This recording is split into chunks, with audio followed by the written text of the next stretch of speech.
Welcome to The Truth in This Art. I am your host, Rob Lee, and today I have the privilege and pleasure of speaking with owner-operator of Fishnet. Please welcome Keyia Yalcin. Welcome to the podcast. Hi, thank you so much for having me. Thank you for coming on. It's like, speaking to culinary royalty, so that's a plus. And I want to start off with having you kind of like introduce yourself so that the listeners get your take, how you're going to present yourself, and what got you into the food and beverage industry.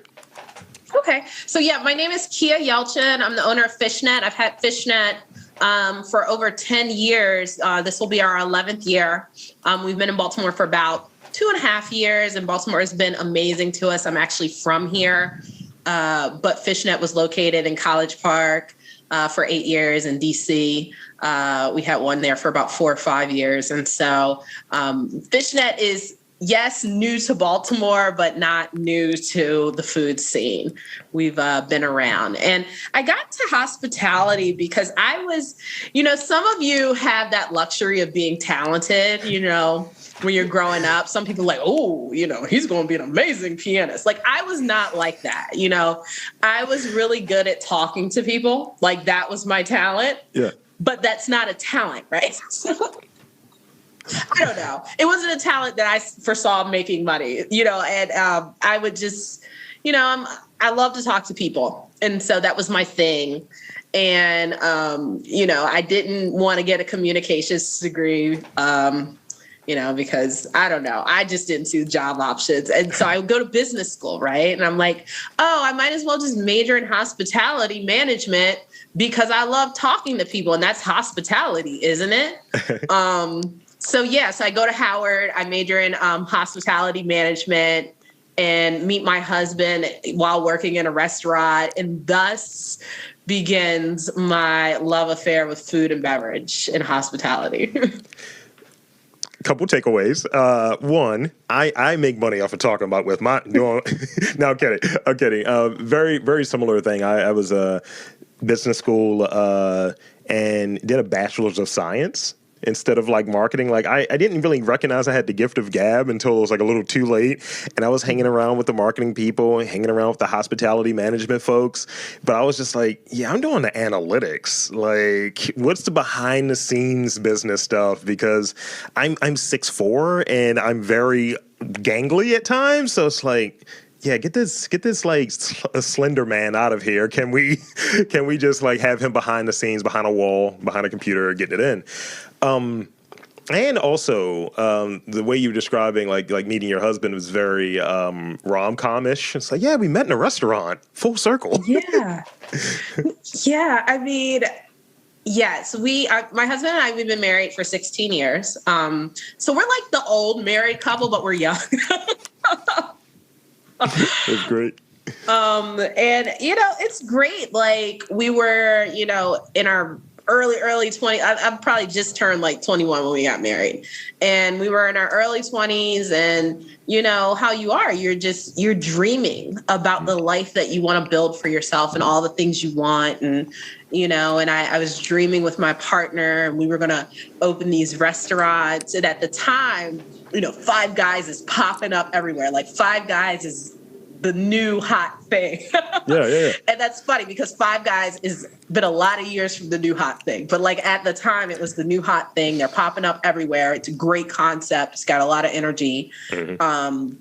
And we were like, okay, well, let's open a fast casual, place, but it can't be burgers because there's burgers everywhere. Right. And he was like, well, let's do fish because my husband's from Istanbul. So their street food is balık ekmek, which is like a fish sandwich, right? And he's like, oh, let's do fish sandwiches. And I'm like, well, I have fish sandwiches too. I come from a tradition of fish, but my fish sandwich doesn't look like your fish sandwich. And so, Fishnet was this like melding of, concepts, right? It's the same thing, but it's different. And so Fishnet, the evolution of Fishnet has definitely been the journey of, like East meets West, and how do you find common ground? Like what's essential from each, culture and each tradition, and how do you take that and create something that feels new and innovative, but is still like steeped in tradition? Yeah, it's keying in. I think food is one of those vehicles that you have experience with it outside. It's many things outside of the actual consumption of food and bev that factor into it. It's the experience that is attached to it. Like when I have that bomber, it reminds me of the fish sandwiches I used to have as a kid or what have you. And that's the memory that's attached there. And I am a creature of habit. So that's literally what I get every time. Yeah, probably get the potato salad, I get many things, but my point is, but I think this kind of melding of different cultures, different backgrounds, different styles of food, and also things that have like kind of a connection to the past and to the present, what have you, just like hits on so many different feelings. And I think food has an emotional component to it. And I just go back to like going to like restaurants or what have you. Let me get a sub sandwich. And let me get a fish sub sandwich or something along those lines. That's the vibe I'm getting, and those are the flavors, but done in a very, very, very like great way. It's like this is elevated, and that's what I'm seeing there. So, in that, tell me more about like the recipes and how some of those came together. Was it like a test kitchen situation? Was it something that was handed down, and then it was like, all right, let me make this my own? Tell me about that process. Yeah, I mean, so Fishnet, my husband's a chef. And so a lot of these recipes that we have are, we've been working with them for years, a decade at this point. But then a lot of them, at this point, I'm, running the restaurant. I'm at the helm. The Baltimore Fishnet is really my interpretation of what we've done all these years. My husband has taken a break from the business, and so it's all me. It's all your girl right now. And so, really, I'm not a chef. But I'm a really good listener, right? And I'm really good at remembering and talking to people. And so, food is about memory, right? Food just at its best, food reminds you of a time when, right? At its best. And so I think because I understand that, and we've eaten a lot, like, my husband has exposed me to some of the best food in the world, right? And I've just, had so much access to different flavor palettes and good food and different methods and of cooking that, I know when something's hitting. I know it is right. I know it is hitting. And, I may not be in the kitchen, but we know when we have a winner. And so we come up with these things that maybe harken back to, my childhood in Baltimore. Salmon croquettes. We all remember, if you're from this area, mom or grandma in the kitchen with the canned salmon, lake trout, that's another thing. Maybe back in the day, some of you all went to Long John Silver. It was like a huge chain when I was a kid. And so there's these things that we remember that remind us of things that I want to create. However, I take all the foodiness, the fine dining technique, that my husband brought, which I think is like the soul of it. Like, we don't have a freezer. We don't have a microwave. Everything we get comes in like raw form. We're not buying coleslaw. We start with cabbage, and so just some of that intention and really, the reverence from food, the soul of food comes from him. But, just having my ear towards what people want comes from, my outlook on the business. And that's just a combination that works very well there. And I'm noticing we're about the same age, because everything that you mentioned, I was like, I remember that. I remember that. Yeah. And like my mom would always take us to Long John Silver's. It's like, let's get these hush puppies real quick. Yes. And let's do that real quick. And she's a person that like, it's, how it's that one dish that regardless of where you go, it's like, I need mom's salmon cakes. It's always that. It's always that.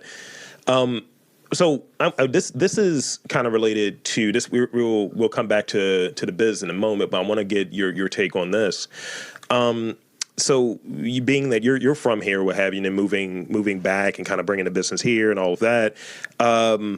What are some of the things that you feel like define like a culture, what have you? Because obviously in doing this podcast, this is really like showing and highlighting, amplifying, if you will, and telling stories related to Baltimore from Baltimoreans. So I want to get an idea from your perspective, like what defines like a culture. You can make it as specific to Baltimore if you like, but what really defines a culture, and like how is Baltimore with regard to culture? Yeah, I think that's a wonderful, interesting question that can be answered in many, many different ways. And so I think for me, what defines a culture is a perspective, right? And that, it's the idea of,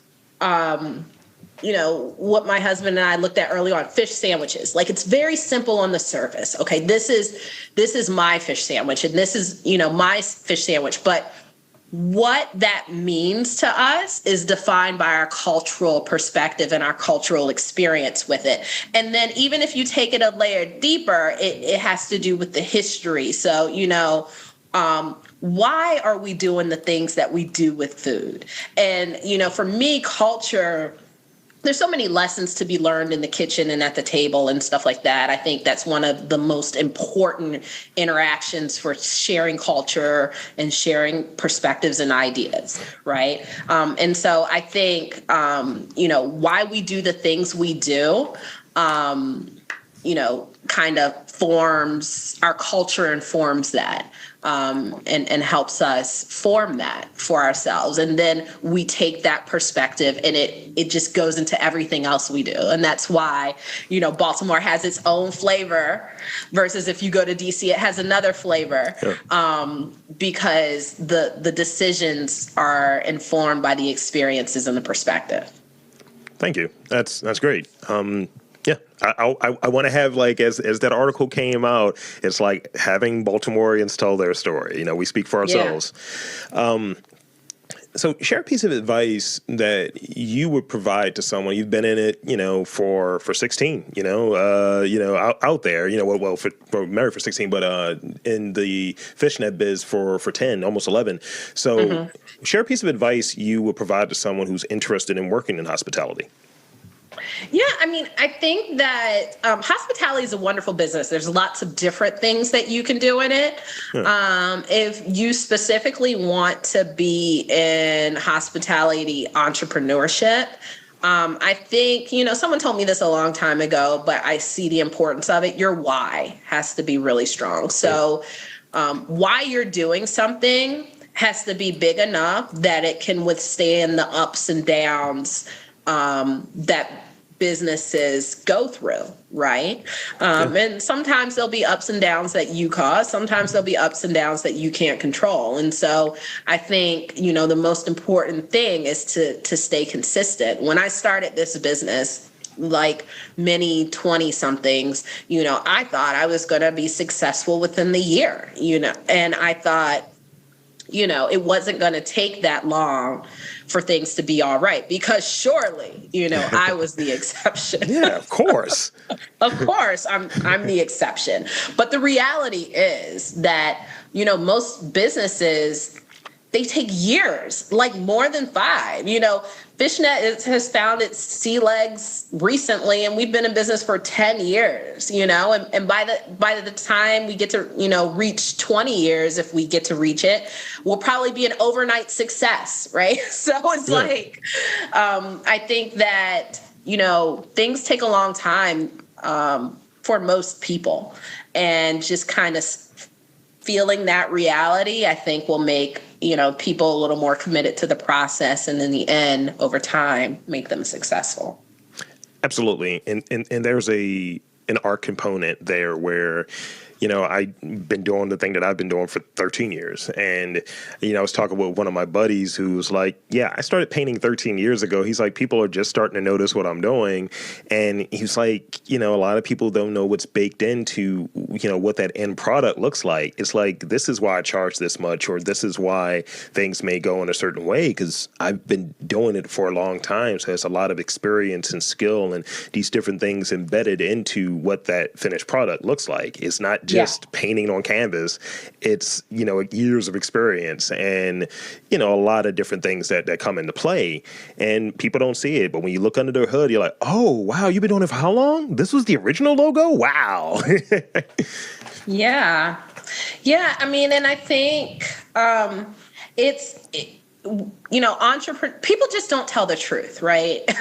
Like, there's no other way to put it. People just don't tell the truth. And so I think it's important for those of us who, are at the top of our game in career, or are successful entrepreneurs, or, have done something successfully, to tell the truth. Because I think what happens is you have, someone who's watching in the wings who you don't even realize they want to do what you're doing. Maybe they want to be you. And if you don't tell the truth, you can kind of, kill something before it starts, because they think, oh, well, it's not going well because it didn't happen for me in the first year. Yeah. And, one of the things that I do just to help, and maybe it's a little selfish, but I hate listening to bad podcasts. So I make it my duty to help people make good ones. And I'm like, look, you're muddying up for the rest of us. Let me help you do this better. And, and there's a little selfishness there, but also it's like, how can you be of service to people who are really trying to do it? And I framed it. I've done coaching at Hopkins. I've done coaching at Morgan of like, how can I learn from my mistakes? Because I've made them all. And, that's my thing of like really trying to give back and, provide something that is helpful to people, but something that I know and is kind of an easy lift for me, if you will. So what in your opinion, because you have a unique spot, whereas you're in the hospitality industry, you're an entrepreneur, you're a Baltimorean. So what are some of the most interesting traits about the food culture in Baltimore? So I would say there's a lot that I find appealing about Baltimore and being an entrepreneur here. I think the people here are genuine, right? And so, yes, you do get, folks who are outrageous, right? But for the most part, you will get people who will give you honest feedback if you ask them. If I asked, when I was in DC, I could ask someone, how was it? They'd say, oh, it's amazing. And that same person could turn around and write the worst Yelp review or whatever of all time, because they just don't want to have that interaction. Whereas in Baltimore, they'll just tell me, right? Seems pretty whack. Tell me, like, that was whack. Or, we don't drink unsweetened iced tea here, ma'am. It's just like they will tell you. And I think if you're really open to it, you can really get to the point faster, right? Mm-hmm. So I was able to really just craft some good stuff just by listening to what people said and deciphering, if it was genuine or if it was coming from somewhere crazy, but, just really listening to what people said and taking that feedback objectively and incorporating it. And we, over the past 2 years, I've been able to create something that's really, really done well. And it's what people seem to want. And so, yeah. Yeah, listening is important. I've been hearing that a lot from, I guess, the caliber of guests I've been speaking with regularly. And not that the others haven't, but it's been more of a focal point of, especially here, if you want buy-in, if you want people to really advocate for you, it's like they got to feel like they're being heard. Because if it's just like, oh, I'm just doing this for myself, it's like, you're selling these things, aren't you? You're in business, aren't you? So, and I think we also hear, at least I can speak for myself, we all have, I think, discerning palates here. So it'll just tell you like, I don't know, it's a little off. Seasoning's a little wrong there. But yeah, I like that you're using those skills that you've cultivated and applying those and doing very well in it and kind of marrying with your husband. That works really, really well. Yeah. Yeah. I mean, it's been a really interesting journey. It hasn't always been an easy one, but it's been very worthwhile. That's great. So I got two more real questions, and then I got some Sure. ridiculous rapid fire questions. So I have to hear this. What is your most memorable meal? Like the who's, the what's, the where's, because I feel like you're a culinary traveler and you were describing a little bit of that earlier. So, what comes to mind for a memorable meal for you? Yeah. One of the things I was in California, I was somewhere near LA, and this was 15 plus years ago. And I remember having a tuna tartare. And it was the first time I had tuna tartare. Had avocado in it. Of course, it's rare tuna. It's got some sesame rolling through it.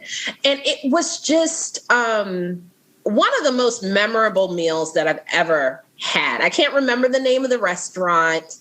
I couldn't tell you like what year it was exactly, but I remember this tuna tartare and how it just transformed the possibilities of what I had eaten before. Like I didn't know that food could be like that, right? That it could taste like that it could have, that flavor profile. And so, it was just a wonderful introduction. And it's so funny because my husband and I are such foodies. We talk about memories in terms of, oh, do you remember when we went there or when we ate that? And that's kind of what jogs our memory. And so we have lots of those experiences over the years. We were just talking with a friend of ours recently about how, in the mid 2000s in DC, there were these great restaurants on the scene. And that, sometimes restaurants are about the moment, right? You had to be in that place in that moment to get it. We were talking specifically about this restaurant in DC called Polena, which was, a chef owner. She was amazing. And so you just kind of got to be there. It's like people from the 90s talking about going to Republic Gardens, Yeah. Just kind of had to be there. Like it was a vibe, and it was a vibe for like 6 months, and then it's like, look, you missed out. You had to be there. Yeah. So I recently read that mastering smaller details helps with confidence when you inevitably run into like a roadblock. Do you agree with this, and how do you strengthen your confidence as an entrepreneur? Yeah, I absolutely agree with that. Like if you don't get the small things right, you don't get the big things right. And so as an entrepreneur, I've always made it a priority to be disciplined in the small things and in the mundane, like majoring in the minor sometimes. And so it's the little things that no one sees, that no one thinks of, that help to create an experience. It's almost like Legos, right? Where you're putting one block into place and then you step back and you have a structure, but really it was done, one important block at a time. And so I think that, that is so true. And if you aren't comfortable doing the detailed work or doing the work that nobody sees, you should definitely question your commitment to the larger, more glamorous item. Yeah. And for a moment, I thought when you were describing Legos that you were going to say you step back, you step on one, and then you yell a bunch of 4-letter words, and then you look at like, oh, this is what I've done. Yes, that part too. But yeah, it's so true. Like when I do this, like, I try to theme out the months. right? And I may have something that I may have done an interview, let's say in November, and I'm like, look, this is going to come out, at a time that it kind of makes sense or what have you, unless there's something really pressing that I could help promote for you. But I got a theme, I got a process that I'm operating in. So all of those kind of intermediary steps, like going through and making sure things are structured from an SEO perspective, writing like bios and stuff, is much more than putting on a mic and talking with someone and then getting off and like, wow, done for the day. And I can do like this. It's much more than that. So being able to try to be consistent and do good work in those kind of intermediary steps. And I'm a big picture thinker, so it's sometimes a challenge for me, but it's just like, you're going to come back to this eventually. So you should just do it right now. Yeah, I mean, and that's one thing I learned along the way. There are no shortcuts. There are just things that come back to bite you later. Yes, absolutely. So with that being said, all of the goodwill, right, that I've established over the last half an hour or so, I'm going to get rid of all of it. I'm going to ruin all of it with these rapid fire questions. Sounds amazing. All right. Let's do it. So this is the first one. What are 3 ingredients that are always in your home refrigerator? Butter, eggs, flour. Okay. You answered that with a lot of confidence. I didn't like that. What is the last song that you've played? Last song that I played, RuPaul Supermodel. Strong. You better work, girl. Work it, girl. What is the strangest thing you've ever done as an entrepreneur? The strangest thing I've ever done is actually keep moving forward, right?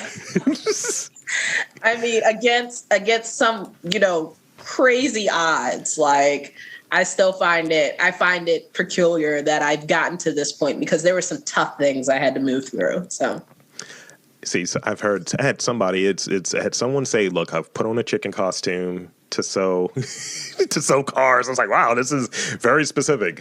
So here's the last one. Because the foodie thing is a through line I'm hearing. I'm also a fellow foodie, so shout out, we're in the same tribe. What is your favorite secret menu item? At Fishnet or in general? I mean, in general, but also throw that Fishnet one out because, I'm going to be there like looking for the secret menu item. Yeah, the secret menu item, now we put it on the menu as of like yesterday. It's like up in bright lights, but it's the real MVP, the sandwich that you just got to know about it. And it's amazing. Okay.